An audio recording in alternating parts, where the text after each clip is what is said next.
这个胆大包天的小伙，居然独自一人跑海拔700米的高山体验野外。可突如其来的暴风雨天气简直要了自己的小命。老铁们，记得长按3秒点赞加关注。此时的小伙已经爬到了500米的山顶上面，越往上走地势越陡。山顶上面的风光震慑人心，每一帧都是绝美的画面。小伙独自坐在高山顶上，感觉此时的自己是如此的渺小。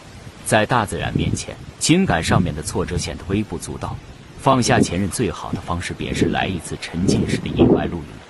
这里已经是海拔高达700多米的大山顶上，小伙放下了身上的背包，准备给自己找一处栖身之所。好不容易爬了上来，今天是不可能下山的。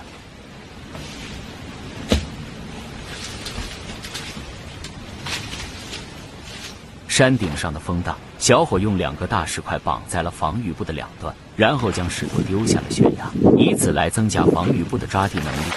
4个脚再用木桩用力固定在地面，听着大风刮得呼呼作响，实在是佩服小伙的胆大，还偏偏找了个最靠近悬崖的边上，看来也是嫌自己命太长的家伙。防雨布绕着一块大石头铺盖，里面铺上简单到不能再简单的防潮垫，这些家伙就是自己今天过夜的全部装备。小伙绝对想不到他即将经历让他终身难忘的一夜。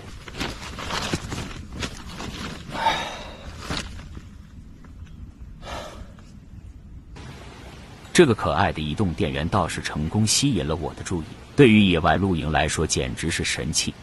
临近傍晚时分，温暖持续下降，淅淅沥沥的小雨说来就来，小伙只能穿着雨衣继续倒腾自己的荒野大餐。这种环境烹饪美食倒也是一种难得的体验，没有什么是一顿美食解决不了的问题。如果不能，那就来2顿，总能搞定。就在小伙准备用餐时，突然一阵狂风大作，小伙的帐篷似乎就在一片云端上面。刚才的小雨也变成了狂风暴雨，看小伙一脸淡定，十有8九都是装出来的。当然，小伙本身就极其热爱户外活动，自然也经历过不少的艰难时刻。只是这个防雨布似乎太简陋了一点，关键是晚上的温度指定会更低，这么大的风想烧堆柴火都不太可能。此时的天已经完全黑下来了，狂风暴雨还夹杂着雨，感觉随时都能把小伙的帐篷掀翻，脚下可就是万丈深渊，这简直是挑战大自然的极限。你们觉得小伙能安全度过今晚吗？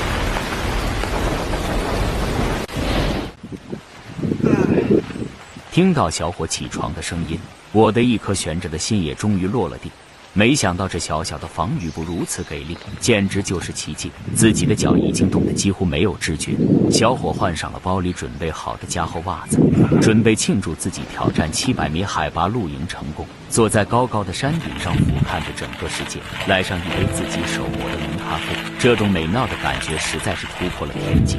老铁们，你们喜欢这种野外生活吗？今天的视频到这里就结束了，记得关注我，下期更精彩。